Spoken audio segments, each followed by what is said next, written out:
మనకి శ్రీనివాస్ గారు చెప్పినట్టు కొత్తమే కాదు, ఎప్పటి నుంచో జరుగుతున్న విషయాలే. కానీ ఇప్పుడు బీఆర్ఎస్ పార్టీ వాళ్ళు ఏదైతే 10 మంది ఎమ్మెల్యేల విషయంలో కోర్టుకు వెళ్ళిందో, కోర్టు తీర్పు వచ్చిన తర్వాత ఇప్పుడు స్పీకర్ ఏం నిర్ణయం తీసుకుంటారు, ఎలాంటి పరిణామాలు చోటు చేసుకోబోతున్నాయి, ఇవన్నీ కూడా చర్చలు జరుగుతున్న పరిస్థితుల్లో బీజేపీ తరఫున ఏం చెప్పదలుచుకున్నారు? అందరికీ నమస్కారం. ఇప్పుడు ఈరోజు ఏదైతే యాంటీ డిఫెక్షన్ లా మీద సుప్రీంకోర్టు ఏదైతే జడ్జిమెంట్ ఇచ్చిందో, డెఫినెట్గా ఇది హిస్టారిక్ జడ్జిమెంట్ అని చెప్పాలంటే. ఎందుకంటే అంతకుముందు ఎక్కడ కూడా కనిపించలేదు, అండ్ ల్యాండ్ మార్క్ జడ్జిమెంట్. దీన్ని అంతకుముందు సుప్రీంకోర్టు కానీ మిగతా కోర్టులలో కొంత డివిజన్ బెంచ్ కానీ సింగిల్ బెంచ్ కానీ రకరకాల తీర్పులు ఇచ్చినాయి. కానీ ఈరోజు సుప్రీంకోర్టు స్పీకర్కి ఆదేశాలు జారీ చేస్తూ 3 నెలల్లో 3 monthsలో దీన్ని కంప్లీట్గా ఆ ప్రాసెస్ అంతా కంప్లీట్ చేయాలనే ఆలోచనతో చెప్పిన జడ్జిమెంట్ ఈరోజు. సో ఇది ఎందుకంటే ఏమవుతుందంటే, అంటే కాంగ్రెస్ పార్టీ తీసుకొచ్చినా కూడా, ఎందుకంటే ఒకప్పుడు 1984లో రాజీవ్ గాంధీ ప్రధానమంత్రిగా ఉన్నప్పుడే ఇట్లాంటి జరుగుతూ ఉన్నాయి. ఇలాంటి ఒక పార్టీ నుంచి గెలిచి ఇంకో పార్టీలకు పోతా ఉన్నారు. ఇది ఎట్టి పరిస్థితుల్లో it should not be allowed అని చెప్పి ఆ రోజు ఆయన తీసుకొచ్చిన ఏదైతే 52nd అమెండ్మెంట్ ఏదైతే ఉందో కాన్స్టిట్యూషన్లో, దాన్ని మరి అప్పటి నుంచి ఇప్పుడు దాకా ఆ లొసుకులు చూసుకుంటూ ఆ లీగల్ సిస్టంలో దాన్ని ఇప్పటివరకు దాన్ని ఎక్కడ కూడా అమలు చేస్తలేరు. ఈరోజు ఏంటంటే, ఈరోజు ఇచ్చిన జడ్జిమెంట్ డెఫినెట్గా స్వాగతించాలి.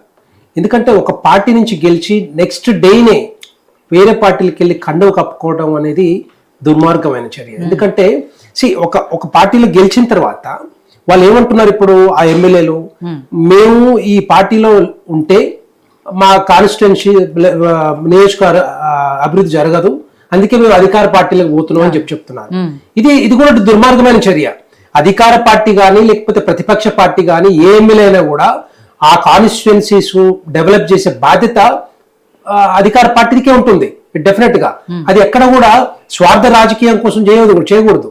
అది ఇక్కడ జరుగుతా ఉంది అని చెప్పేసి కొంతమంది ఎమ్మెల్యేలు కావాలని వాళ్ళ అభివృద్ధి కోసం, వాళ్ళ కాన్స్టిట్యున్సీ అభివృద్ధి కోసం మేము పోతున్నాం, వేరే పార్టీలు పోతున్నాం అనేది కరెక్ట్ కాదు, ఇది ఇలీగల్. సో డెఫినెట్గా కోర్టులు కూడా ఒప్పుకోవు, రాజ్యాంగం ఒప్పుకోదు. అది నేను ఇంతకుముందు చెప్పిన ఏదైతే కాంగ్రెస్ పార్టీ తీసుకొచ్చిన యాంటీ డిఫెక్షన్ లా ఏదైతుందో, అది డెఫినెట్గా దాన్నే తూట్లు పొడుస్తూ అప్పుడున్న వైఎస్ రాజశేఖర రెడ్డి గారి హయాం నుంచి దగ్గర నుంచి మొదలు పెడితే మన బీఆర్ఎస్ హయాంలో 2 సార్లు అట్లకి చేర్పించుకున్నారు. ఇది సిపిఐ ఎమ్మెల్యేలని, తర్వాత టీడీపీ ఎమ్మెల్యేలని, కాంగ్రెస్ మొత్తం టోటల్ ఎల్పీనే మర్జ్ చేసుకున్నారు టోటల్ గా. ఎంత డెఫినెట్ గా అంటే ఆ సిస్టంలో ఏదైతే లోసుకులు ఉన్నాయో దాన్ని వాడుకుంటున్నారు.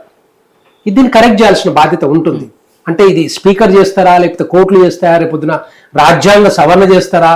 ఎందుకంటే ఏమన్నారు అప్పట్లో ఆ టైంలో, స్పీకర్కే అధికారాలు ఉంటాయి, స్పీకరే చేయాలి, speaker is whole and sole is a decision maker అని చెప్పేసి స్పీకర్కి వదిలేశారు అధికారాలన్నీ కూడా.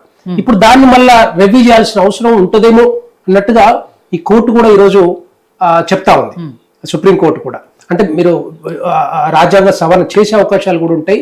ఇలా కంటిన్యూ చేస్తే రేపొద్దున డెమోక్రసీకి ప్రమాదాలు పడే అవకాశాలు ఉంటాయి, కాన్స్టిట్యూషనే ప్రమాదాలు పడే అవకాశాలు ఉంటాయని చెప్తాను. Definitely yes. మీరు వైఎస్ రాజశేఖర రెడ్డి గారి ఆయన దగ్గర నుంచి ఇప్పటి వరకు ఎవరి మీదనన్నా ఎక్కడన్నా డిఫెక్షన్ పడిందా, ఎక్కడన్నా ఎవరన్నా అనర్హత వేసిర్రా? ఎక్కడ కూడా వేయలేదు. 1 సంవత్సరం 2 సంవత్సరాలు తర్వాత ఇంకొక 3 years ప్రోగ్రామ్ చేసుకుంటూ తర్వాత లాస్ట్ మినిట్ లో ఇది అంతకుముందు నాదెండ్ల మనోహర్ ఉన్నా కూడా, తర్వాత సురేష్ రెడ్డి ఉన్నా కూడా స్పీకర్ లాగా, అప్పుడు కూడా వీళ్ళు అదే లాస్ట్ మినిట్ లో డెసిషన్ తీసుకున్నారు.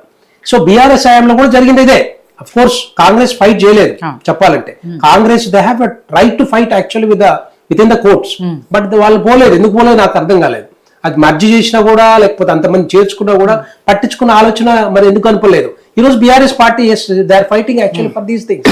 ఇది మా పార్టీలో గెలిచి వేరే పార్టీలో పోతున్నారంటే డెఫినెట్ గా వాళ్ళ మీద యాక్షన్ తీసుకోవాలనే ఆలోచనతో వాళ్ళు ముందుకు వెళ్ళారు.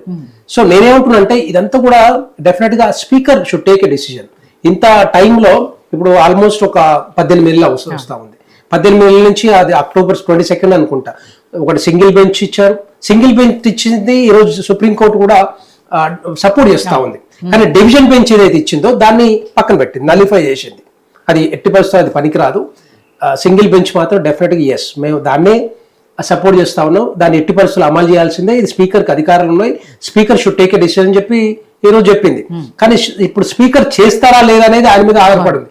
ఏం చేస్తారు, లేకపోతే అనర్హత వేస్తారా, లేకపోతే వేయరా, లేకపోతే రేపు వేయకపోతే హైకోర్టుకి సుప్రీంకోర్టుకి అధికారాలు ఉన్నాయి, దాన్ని మేము తీసుకునే అవకాశాలు ఉంటాయి. ఇది అంతా కూడా ఇది కాన్స్టిట్యూషనల్ ఇమ్యూనిటీ ఈ స్పీకర్ కూడా ఉండకపోవచ్చు అని కూడా చెప్పింది ఈరోజు. రేపొద్దున అవసరం వస్తే ఆ ఇమ్యూనిటీ ఉండకపోవచ్చు, ఆయన చెప్పినా కూడా జరగకపోవచ్చు అన్నట్టుగా ఒకవేళ డెసిషన్ తీసుకోకపోతే. సో ఇదంతా కూడా ఏంటంటే ఇప్పుడు స్పీకర్ పరిధిలో ఉంది. ఏం చేస్తారు, రేపు పొద్దున 10 మందిని అనర్హత వేట వేస్తారా, బై ఎలక్షన్ కు పోతారా, సో మిగతా జరుగుతుందా, ఇదంతా కూడా ఈ ప్రాసెస్ అంతా కూడా మరి ఆయన చూసుకోవాల్సిన బాధ్యత ఉంటుంది.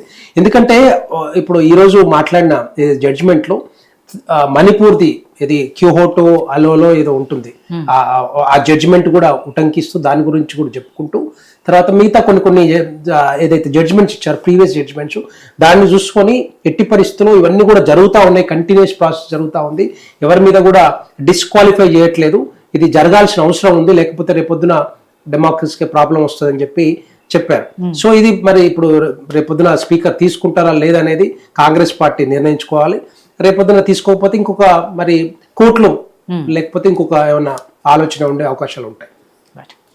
రామ్ గోపాల్ గారు, బీఆర్ఎస్ పార్టీ నుంచి వెళ్ళిన ఆ 10 మంది ఎమ్మెల్యేలు ఏ పార్టీలో ఉన్నారు అనేది వాళ్ళకు కూడా తెలియని పరిస్థితుల్లోనే ఉంది. ఇందాక నేను సతీష్ గారితో అన్నట్టు వాళ్ళ పార్టీ అయితే మారారు అనే దానికి కొంతమందికి అయితే ఉన్నాయి. ఎందుకంటే ఖైరతాబాద్ దానా నాగేంద్ర గారిని తీసుకుంటే ఆయన కాంగ్రెస్ పార్టీ